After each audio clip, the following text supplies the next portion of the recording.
जितने भी विधायक हैं वो रांची अपने आवास आएंगे और फिर वो आएंगे। आप DL लेंगे, आप यहाँ दिन में 100 रुपये में रसगुल्ला और हलवा खाएंगे और 18,000 रुपये पे महिमा मंडन हो रहा है। पूरा 3 दिन का सदन इसी पे बहस हो रहा है। जैसे आप झारखंड के 24 साल के झारखंड के लोगों को कोई वरदान दे दी 18,000 रुपया, तो आज इसीलिए हमने स्पष्ट कहा कि आपके बच्चे बाल में लगाएंगे बनफूल और गरीब के बच्चे लगाएंगे धूल और आप महिमा मंडन करेंगे। ये गलत बात है। जवाब नहीं मिला जयराम। जवाब किसमें है? जो जयराम महतो के सवाल का जवाब दे सके, दे करे, सार्वजनिक करे। तमाम 12 के 12 मंत्री पहले सार्वजनिक करे कि उनका बेटा उनकी बेटी कौन स्कूल में पढ़ते हैं, उनका फी क्या है, करे सार्वजनिक।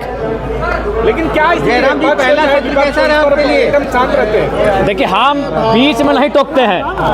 हम पक्ष क्या बोल रहा है, विपक्ष क्या बोल रहा है, हम सब सुनते हैं और जब हम बोलते हैं तो सदन सुनता है और हमारे बीच में कोई बोलेगा तो फिर छोड़ेंगे नहीं। बिल्कुल, क्यों नहीं दिखेंगे भाई? उस पर भी उदासीन जवाब रहा, क्यों नहीं रहेंगे? कुछ नहीं। देखिए, सरकार को भी मालूम है चुनाव समीकरण से जीत के आती है। लाठी तो छोड़िए, अगर आप यहाँ छात्रों पे अगर गोली कांड भी होता है तो सरकार को फर्क नहीं पड़ेगा, क्योंकि चुनाव समीकरण से जीते जाते हैं, मुद्दों से नहीं जीते जाते हैं। सरकार को जो वोट देने वाला पक्ष है वो एक बहुत बड़ी आबादी है। छात्रों पे गोली भी चलेगी तो छात्रों को दोषी वो ठहराएंगे और बोलेंगे हम 2029 में यही सरकार को बनाएंगे। तो सरकार को ही मालूम है, वो दिल्ली की सरकार को मालूम है और रांची की सरकार को ही मालूम है कि चुनाव मुद्दों से नहीं, चुनाव समीकरण से जीता जाता है। इनके पास वो वोट का समीकरण है। अच्छा, जो आपने कहा कि सदन में जो हुआ, बिल्कुल क्या गलत कहा हमने? ये 18 साल की लड़की को 2,500 रुपया देंगे और महिमा मंडन करेंगे। हमने कहा आप उसको अगर स्कूल जाने से पहले पैसा देंगे तो वो चाट, छोला और सिंगाड़ा में खर्च करेगी, वो अपने श्रृंगार के सामग्री में खर्च करेगी। आप स्कूल जाने दीजिए, उसके अटेंडेंस होने दीजिए, उसके बाद स्कॉलरशिप के रूप में 2,500 रुपया दीजिए, यही पैसा दीजिए, लेकिन नजरिया बदलिए। सरकार तो इसे उपलब्धि बता रही है। अपना उपलब्धि है कि क्या है वो जैसे जैसे दिन बीतेगा पता चलेगा। आज जो अरे यादव को तो मालूम ही नहीं चला कि हम कौन सा मुद्दा उठाए हैं, इसीलिए बोल रहे थे मैक्सिमम पढ़े लिखे छात्र मैंने विधायकों को भेजिए। आधो को मालूम है नहीं कि हमने कौन सा मामला उठाया। CD रेशियो क्या है इनको आधो को मालूम नहीं है। क्रेडिट रेशियो, हाँ। बिल्कुल, देखिए वो रेशियो, वो मामला ये है क्रेडिट एंड डिपॉजिट। उसका मतलब है कि हमारे राज्य की जो बैंक हैं वो बहुत ज़्यादा पैसा पड़ोसी राज्य के बैंकों को ट्रांसफ़र करती है और क्या होता है हमारे राज्य के लोग ग्रसित हैं।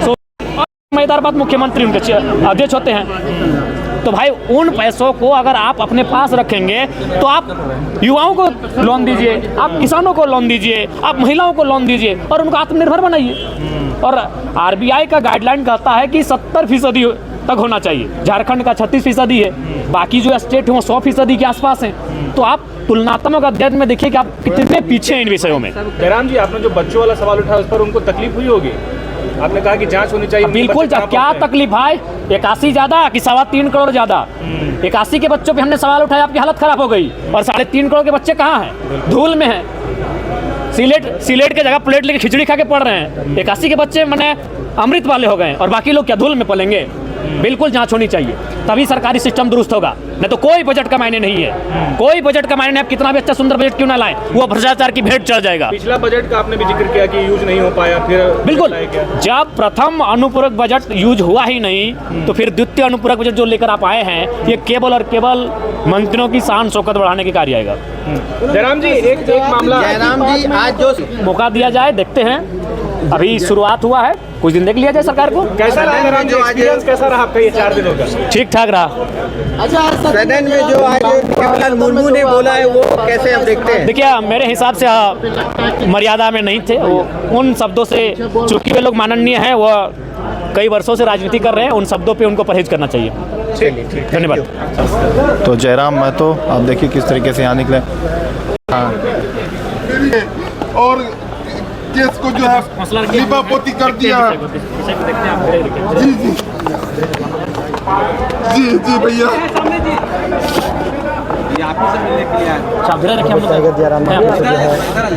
जो है मिलने के लिए आया, कैसा रहा जयराम जी? गले लगा करके जो है उनसे मिल रहे थे। एक्सपीरियंस ठीक ठाक रहा। बहुत सारे विषय थे जिनको सीखने का अवसर मिला, बहुत सारे विषय थे जिनको मैं सुन रहा था, सीख रहा था। तो कुल मिलाकर मिला जुला असर रहा, अच्छा अनुभव रहा। विधानसभा सत्र का पहला 4 दिन। आपने मैया समान योजना पर भी सवाल उठाया है। जी, सवाल हम 1000 बार उठाएंगे। जिनकी उम्र 50 साल हो चुकी है उनको हम सम्मान के दृष्टिकोण से देख सकते हैं, लेकिन जो 18 साल की हमारी बहन है उसको अगर आप 2,500 रुपये फ्री में देते हैं उसको हम सम्मान के दृष्टिकोण से कतई नहीं देखेंगे। उसे आप उनकी प्रतिभा को नकारात्मक दिशा में ले जाने का कार्य कर रहे हैं। आज गाँव की परिस्थिति क्या है, आज आम व्यक्ति कितना लाचार, कितना बेबस हो चुका है कि वो 2,500 रुपया नहीं 500 रुपये में आपको वोट कर देगा। इसलिए मैंने सरकार को ये तर्क दिया है कि आप उस 2,500 रुपये को स्कॉलरशिप का नाम दें और तमाम बहनों को स्कूलों में, कॉलेजों में उनको सुविधा के साथ उपलब्ध कराएं। स्कूल जाने से पहले अगर आप किसी बहन के हाथ में 2,500 रुपये देंगे तो कहीं ना कहीं वो श्रृंगार के कार्यों में, कहीं ना कहीं कुछ ऐसे कार्यों में मैंने यूज करेंगी जिनका कोई विशेष वो लाभ नहीं ले पाएंगे। लेकिन स्कूल जाने के बाद अगर स्कॉलरशिप के रूप में 2,500 रुपये देंगे तो उसको